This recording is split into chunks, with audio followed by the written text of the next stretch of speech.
वो इन दिनों United Nations के ज़ेर एहतमाम होने वाली किसी रीजनल कॉन्फ्रेंस के सिलसिले में पाकिस्तान आया हुआ था। वो पर्ल कॉन्टिनेंटल में ठहरा हुआ था और उसे वहाँ एक बिजनेस मैनेजमेंट के दायरे में कुछ लेक्चर्स भी देने थे और फुरकान के साथ अपने स्कूल के सिलसिले में कुछ अमूर को भी तय करना था। वो लाहौर में उसके क़याम का तीसरा दिन था। उसने रात का खाना कुछ जल्दी खा लिया और उसके बाद वो किसी ज़रूरी काम से होटल से बाहर निकल आया। शाम के 7:30 हो रहे थे। माल रोड पर जाते हुए अचानक उसकी गाड़ी का टायर पंक्चर हो गया। ड्राइवर गाड़ी से उतरकर टायर को देखने लगा।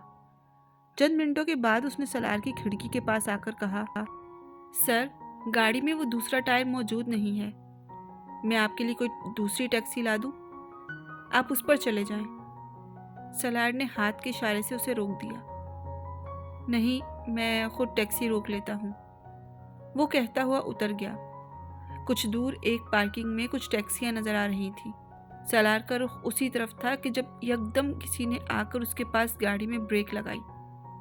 गाड़ी सामने से आई थी और उसके रुकने पर सलार ने फुटपाथ पर चलते हुए उसमें बैठे शख्स को एक नज़र में ही पहचान लिया। वो आकिफ था। अब वो गाड़ी से उतरकर उससे मिलने के लिए आ रहा था। लाहौर में कुछ साल पहले उसकी सरगर्मियों का वो एक मरकजी किरदार था। आकिफ और अकमल, वो इन्हीं दोनों के साथ अपना ज़्यादा वक्त गुजारा करता था और इससे सलार की दोबारा मुलाकात कई सालों के बाद हो रही थी। वो इन सबको छोड़ चुका था। पाकिस्तान या लाहौर आने पर भी उसने कभी उनके साथ राब्ता करने की कोशिश नहीं की। इन लोगों ने पिछले कई सालों में बार बार उससे राब्ता करने की कोशिश की थी, मगर उनकी इन कोशिशों के बावजूद सलार उनसे बचने की कोशिशों में कामयाब रहा। और अब इतने सालों के बाद वो यकदम उसके सामने अचानक से आ गया। सलार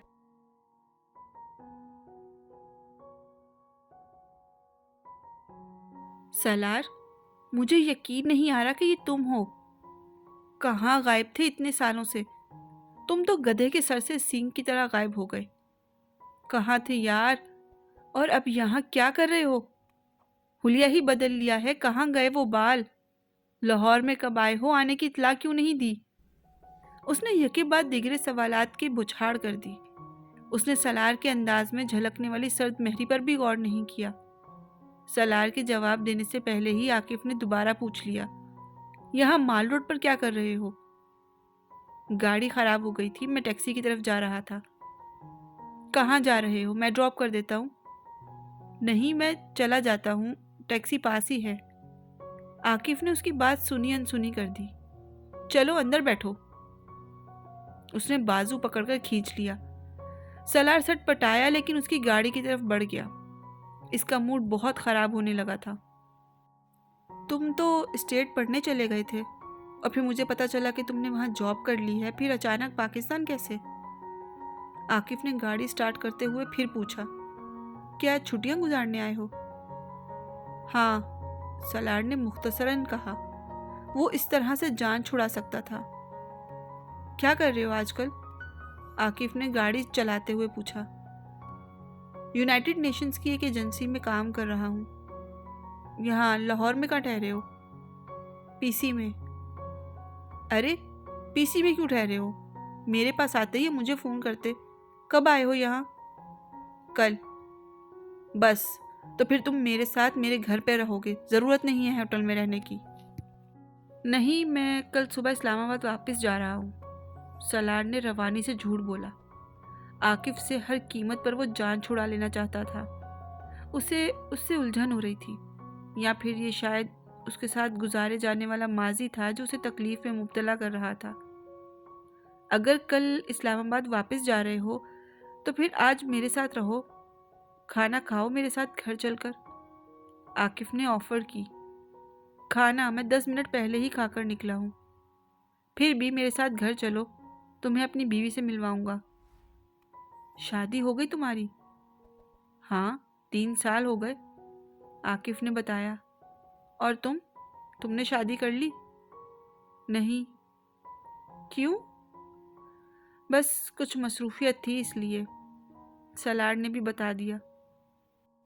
गुड, अभी तक आज़ाद फिर रहे हो। आकिफ ने गहरा सांस लिया। खुशकिस्मत हो भाई। सलार ने जवाब में कुछ नहीं कहा।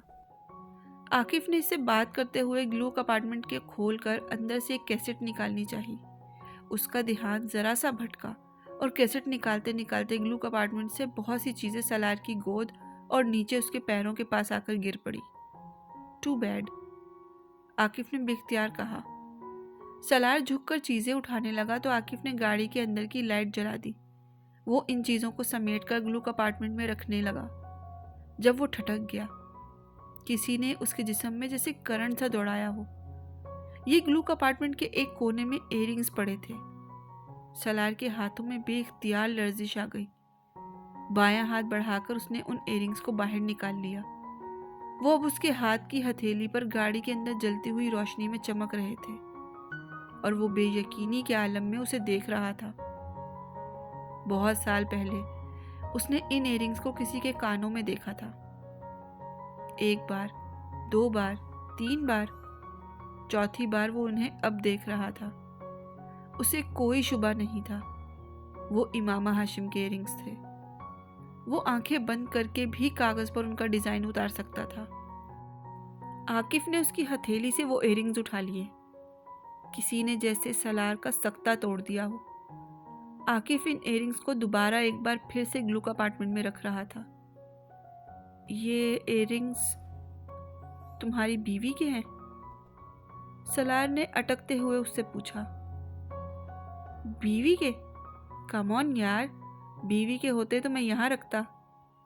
सलार पलके झपकाए बगैर उसे देखता रहा। फिर?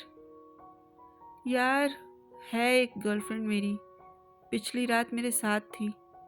ये इयररिंग्स मेरे बेडरूम में छोड़ गई थी। कुछ इमरजेंसी में ही जाना पड़ा उसे, क्योंकि रोहा वापस आ गई थी। मैंने ये इयररिंग्स गाड़ी में ला के रख दिए क्योंकि आज मेरा उसकी तरफ जाने का इरादा है। आकिफ ने बड़ी बेतकल्लुफी से उसे बताया। गर्लफ्रेंड? सलार के हलक में जैसे फंदा लगा। हाँ, गर्लफ्रेंड। रेड लाइट एरिया की ही एक लड़की है, अब इधर डिफेंस में शिफ्ट हो गई है। क्या क्या नाम है उसका? इमामा रेड लाइट एरिया की लड़की तो कभी नहीं हो सकती। यकीनन मुझे गलतफहमी हुई है। उसने आकिफ को देखते हुए सोचा। सनोबर, आकिफ ने उसका नाम बताया। सलार ने चेहरा मोड़कर हाथ में पकड़ी चीजें ग्लू कंपार्टमेंट में रखकर उसे बंद कर दिया। उसे वाकई गलतफहमी हुई थी। आकिफ गाड़ी की लाइट ऑफ कर चुका था और सीट की पुश से टेक लगाकर सलार ने गहरा सांस लिया। मगर ये उसका असली नाम नहीं है। असली नाम उसका इमामा है। सलार के कानों में कोई धमाका हुआ, या फिर ये पिघला हुआ शीशा था जो किसी ने उसके कानों में उंडेल दिया। आकिफ स्टीयरिंग पर थोड़ा आगे झुकते हुए होंठों में दबे सिगरेट को लाइटर से जला रहा था। तुमने क्या कहा? क्या कहा? आकिफ ने सिगरेट का कश लेते हुए उसे देखा। नाम बता रहे थे तुम उसका? हाँ, इमामा। तुम जानते हो उसे? आकिफ ने अजीब सी मुस्कुराहट के साथ सलार को देखा। खिड़की का शीशा उसने खोल दिया था। सलार यकटक इसे देखता रहा, जैसे वो आकिफ को पहली बार देख रहा हो। इयररिंग्स अब भी उसकी मुट्ठी में गिरफ्त में थे। मैं क्या पूछ रहा हूँ? यार, तुम उसे जानते हो? आकिफ ने होठों से सिगरेट उंगलियों में मुंतकिल करते हुए कहा। मैं सलार कुछ बोलने की कोशिश की। अपनी आवाज उसे किसी खाई से आते हुए महसूस हुई। रेड लाइट एरिया वो आखिरी जगह थी जहां उसने कभी इमामा के होने का तसव्वुर किया था। गाड़ी के अंदर चलने वाली रोशनी में आकिफ ने बहुत गौर से उसे देखा। उसके जर्द पड़ते हुए चेहरे को, उसके हाथ की बंद मुट्ठी को, उसके कपकपाते होठों को, उसके बेरब्त बेमायनी लफ्जों को। आकिफ मुस्कुराया। उसने उसके कंधे पर तसल्ली अमेज अंदाज में थपकी दी। डोंट वरी यार, क्यों घबरा रहे हो? वो सिर्फ गर्लफ्रेंड है मेरी। अगर तुम्हारे और उसके दरमियान भी कुछ है तो कोई बात नहीं।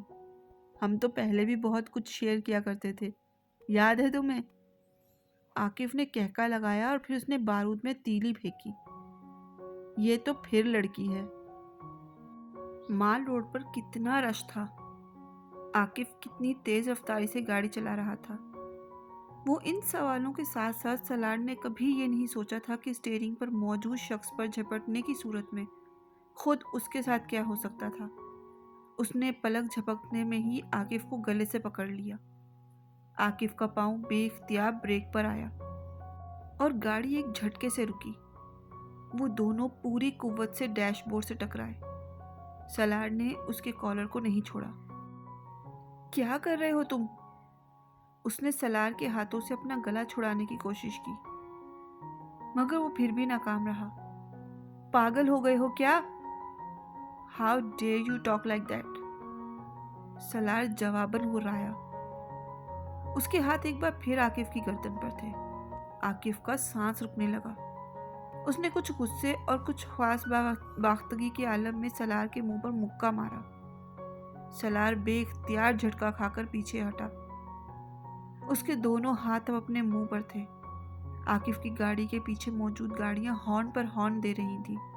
वो सड़क के वस्त में खड़े थे और ये इन दोनों की खुशकिस्मती थी कि इस तरह अचानक गाड़ी के पीछे रुकने पर आने वाली गाड़ियां उनसे टकराई नहीं।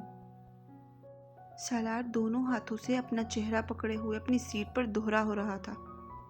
आकिफ ने अपने होशो हवास को काबू में रखते हुए गाड़ी को आगे एक सुनसान ढीली सड़क पर मोड़ते हुए एक तरफ रोक लिया। सलार तब तक सीधा हो चुका था और अपने हाथ की हथेली से होठों और जबड़े को दबाए विंडो स्क्रीन से बाहर देख रहा था। चंद पहले का इश्तियाल अब गायब हो चुका था। आकिफ ने गाड़ी रोकी और सीट पर बैठे बैठे उसकी तरफ मुड़ा और कहा, क्या मसला है तुम्हारे साथ? मेरे गले क्यों पड़ रहे थे? मैंने क्या किया है? बुलंद आवाज में बात करते करते उसने डैशबोर्ड से टिश्यू बॉक्स उठाकर सलार की तरफ बढ़ाया। उसने सलार की शर्ट पर खून के चंद कतरे देख लिए थे। सलार ने एक के बाद दिगरे 2 टिश्यू निकाले और होठों के उस कोने को साफ करने लगा जहां से खून रिस रहा था। गाड़ी का एक्सीडेंट हो जाता भी। सलार को हाथ साफ करते हुए दोबारा इयररिंग्स का ख्याल आया। इसने यकदम झुककर पायदान में से इयररिंग्स को ढूंढना शुरू कर दिया। फुटपाथ पर गाड़ी चढ़ जाती या आकिफ बात अधूरी छोड़कर उसे देखने लगा। क्या ढूंढ रहे हो? वो इयररिंग्स, सलार ने मुख्तसरन कहा। आकिफ बेख्तियार झल्लाया। क्या प्रॉब्लम है सलार? मेरी गर्लफ्रेंड है, उसके इयररिंग्स हैं। मेरा प्रॉब्लम है ये इयररिंग्स या उसका प्रॉब्लम है? तुम्हारा नहीं। सलार यकदम रुक गया। उसे अपनी नामाकूल हरकत का एहसास हुआ और वो सीधा होकर बैठ गया। टिश्यू को खिड़की से बाहर फेंकते हुए उसे दम घुटता हुआ महसूस हो रहा था। आकिफ माथे पर बल लिए उसको देख रहा था। तुम्हारा और सनोबर का कोई? आकिफ बात करते करते मुख्तात अंदाज में रुका। वो अंदाज़ा नहीं कर पा रहा था कि पिछली बार उसके जुमले में ऐसी कौन सी बात थी जिसने उसे मुश्तिल कर दिया। वो दोबारा वो गलती दोहराना नहीं चाहता था।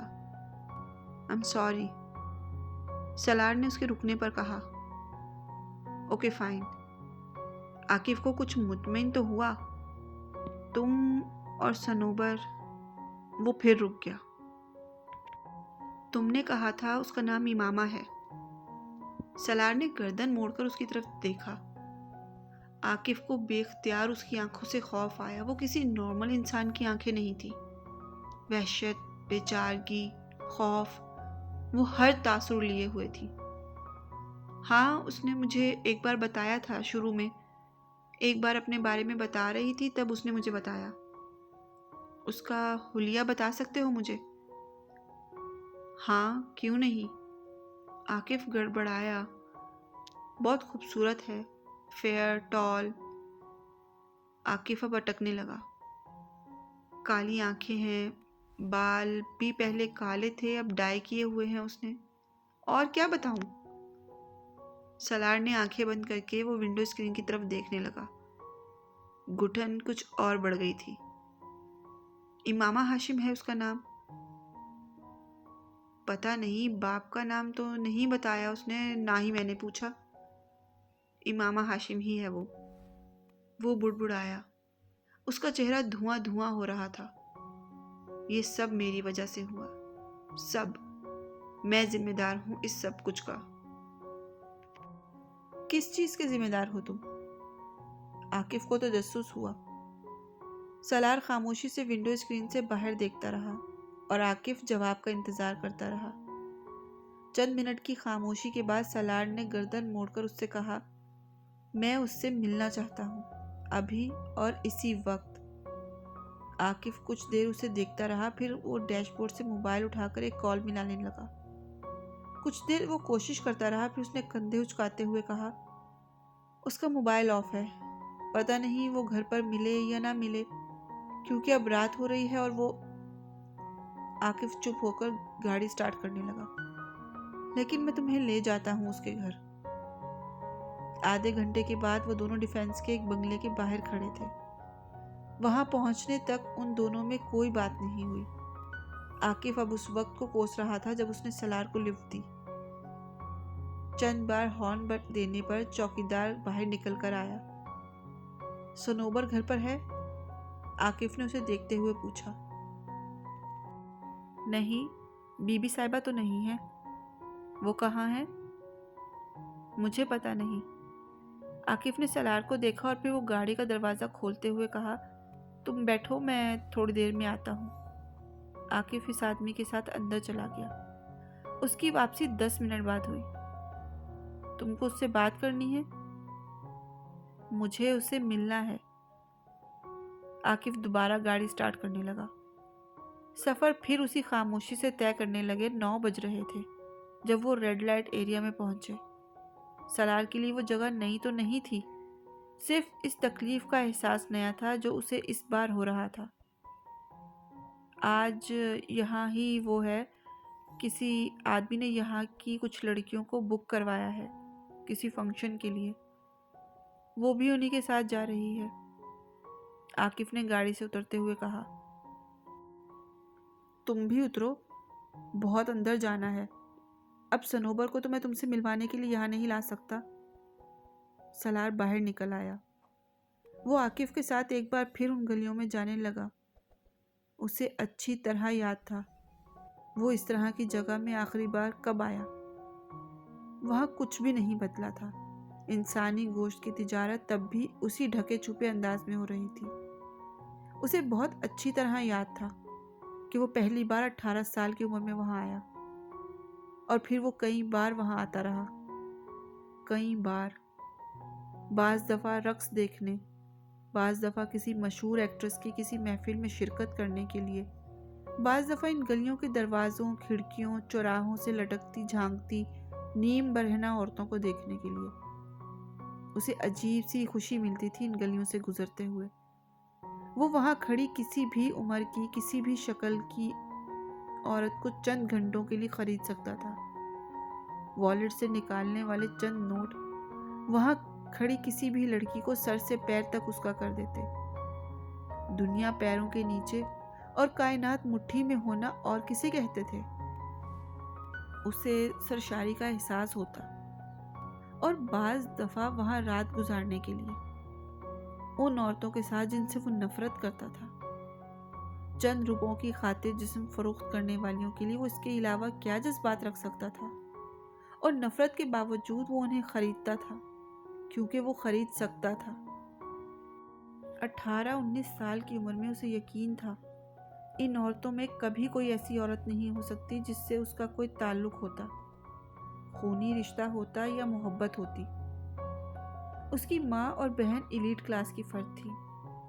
उसकी बीवी को भी उसी क्लास के किसी घर से आना था। उसकी बेटी को भी उसी क्लास से होना था। रेड लाइट एरिया की जो औरतें, उन्हें इसी काम के लिए पैदा किया गया था।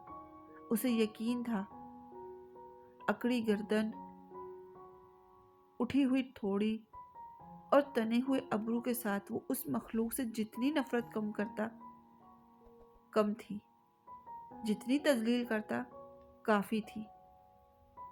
और अब किस्मत ने क्या किया था?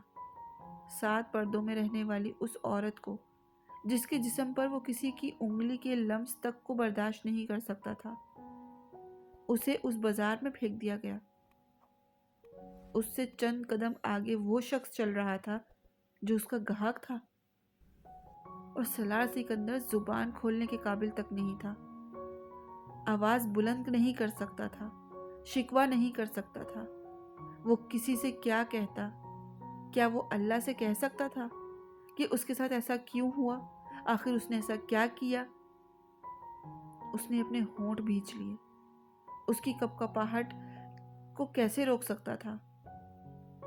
इन गलियों में आने वाले किसी भी शख्स को कोई भी ये दावा नहीं कर सकता था कि उसके अपने घर की, अपने खानदान की औरत कभी इस बाजार में नहीं आएगी, किसी दूसरे के मर्द की जेब में पड़े हुए नोटों के एवज नहीं बिकेगी। माँ नहीं, बहन या बीवी, बेटी, पोती, नवासी, आने वाली नस्लों में से कोई भी। सलार सिकंदर की जुबान हलक से खींच ली गई थी। इमामा हाशिम उसकी बीवी थी, उसकी मनकूहा, एलीट क्लास की वो औरत जिसका उससे, उस बाजार से कोई वास्ता नहीं था। सलार सिकंदर ने एक बार फिर खुद को मरगला की उन पहाड़ियों पर रात की तारीकी में दरख्त के साथ बंधा हुआ पाया। बेबसी की इंतहा थी। साहब, मेरे साथ चलो, हर उम्र की लड़की है मेरे पास, इस इलाके की सबसे अच्छी लड़कियां, कीमत भी ज्यादा नहीं है। एक आदमी अचानक उसके साथ चलने लगा। मैं इसलिए नहीं आया हूं यहाँ, सलार ने मध्यम आवाज में उस पर नजर डाले बगैर कहा। कोई ड्रिंक चाहिए, कोई ड्रग, मैं सब कुछ सप्लाई कर सकता हूँ। आकिफ ने यकदम कदम रोककर कदरे उखड़े हुए अंदाज में उस आदमी से कहा, तुम्हें एक बार कहा है कि जरूरत नहीं, फिर पीछे क्यों पड़ गए हो? उस आदमी के कदम थम गए। सलार खामोशी से चलता रहा। उसके जहन में कोई आंधी आ रही थी। इमामा हाशिम वहां कब, कैसे, क्यों आ गई? माजी एक फिल्म की तरह उसकी नजरों के सामने आया था। प्लीज तुम एक बार उसको जाकर मेरे बारे में सब कुछ बता दो। उससे कहो मुझसे शादी कर ले। उसको कहो मुझे किसी चीज की जरूरत नहीं, सिर्फ एक नाम है। उसको तुम हजरत मोहम्मद सल्लल्लाहु अलैहि वसल्लम का वास्ता दोगे तो वो कभी इनकार नहीं करेगा। इतनी मोहब्बत करता है वो उनसे। मैंने बहुत साल पहले अपने बेड पर नीम दराज चिप्स खाते हुए मोबाइल पर बड़े इत्मीनान से उसको बात करते हुए सुना था। बाय द वे, तुम इमामा की क्या लगते हो? मैं और इमामा बहुत गहरे पुराने फ्रेंड्स हैं। जलाल अंसर के माथे पर बल पड़ गए। सलार ने अजीब सी सरशारी महसूस की। जलाल उस वक्त इमामा और उसके बारे में क्या सोच रहा होगा, वो अच्छी तरह अंदाजा कर सकता था। उससे जाकर साफ साफ कह दो कि मैं उससे शादी नहीं करूंगा। वो जलाल अंसर का ये पैगाम सुनते हुए इमामा हाशिम का चेहरा देखना चाहता था। तुमने मुझ पर इतने एहसान किए हैं, एक एहसान और कर दो, मुझे तलाक दे दो। वो फोन पर गिड़गिड़ा रही थी। नहीं, मैं तुम पर एहसान करते करते थक गया हूं, अब और एहसान नहीं कर सकता। और ये वाला एहसान, ये तो नामुमकिन है। तुम तलाक चाहती हो, जाओ कोर्ट में जाकर ले लो, मगर मैं तुम्हें तलाक नहीं दूंगा। सलार के हलक में फंदे लगे हुए थे। हाँ, मैंने ये सब कुछ किया था, लेकिन मैंने जलाल अंसर की गलतफहमी को दूर कर दिया था। मैंने उसे सब कुछ बता दिया था, कुछ भी नहीं छुपाया। मैंने सिर्फ एक मजाक किया था, एक प्रैक्टिकल जोक। मैं ये नहीं चाहता था कि उस इमामा के साथ ये सब कुछ हो, वो जैसे किसी अदालत में खड़ा हुआ हो।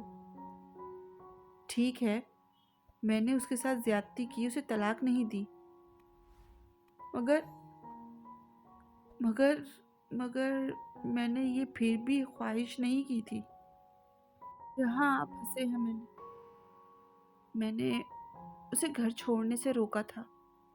मैंने मजाक में ही सही मगर उसे मदद की ऑफर भी की थी। मैं तो उसे यहाँ लेकर नहीं आया था। कोई मुझे तो जिम्मेदार नहीं ठहरा सकता इस सब का।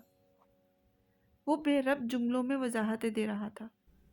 उसके सर में सनसनाहट सी होने लगी। दर्द की एक तेज मगर मानूस सी लहर।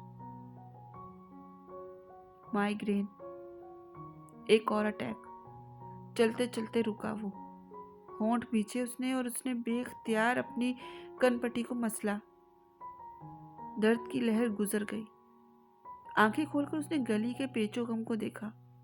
वो अंधी गली थी, कम से कम उसके और इमामा हाशिम के लिए। उसने कदम आगे बढ़ाए। आकिफ एक चौबारे जैसे नुमा घर के सामने रुक गया। उसने मुड़कर सलार को देखा। यही घर है। सलार का चेहरा जर्द पड़ चुका था। कयामत अब और कितनी दूर रह गई थी। ऊपर की मंजिल पर जाना है, सनोबर ऊपर ही होगी, आकिफ कहते हुए एक तरफ मौजूद तंग और तारीक सीढ़ियां चढ़ने लगा। सलार को पहली सीढ़ी पर ही ठोकर लग गई और वो बेख्तियार झुका। आकिफ ने मुड़कर उसकी तरफ देखा और बोला, एहतियात से आओ, सीढ़ियों की हालत ज्यादा अच्छी नहीं है। ऊपर से ये लोग बल्ब लगवाने के भी रवादार नहीं। सलार सीधा हो गया। उसने आकिफ का सहारा लेकर ऊपर वाली सीढ़ी पर कदम रखा। सीढ़ियां बल खाकर गोलाई की सूरत में ऊपर जा रही थी और वो इतनी तंग थी कि सिर्फ एक वक्त में एक ही आदमी गुजर सकता था और उनकी सीमेंट भी उखड़ी हुई थी। वो बूट पहनने के बावजूद उनकी खस्ता हालत को जान सकता था। जिसका सहारा लेकर वो सीढ़ियां चढ़ रहा था, उस दीवार की सीमेंट भी उखड़ी हुई थी। सलार अंधों की तरह दीवारें टटोलने में सीढ़ियां चढ़ने लगा। पहली मंजिल के एक दरवाजे के खुले हुए पट से आने वाली रोशनी ने सलार की रहनुमाई की। आकिफ वहां कहीं नहीं था। यकीनन वो दरवाजा पार करके आगे चला गया। सलार चंद लम्हों के लिए वहां रुका, फिर उसने दहलीज के अंदर कदम रख दिए। वो अब एक चौबारे में खड़ा था।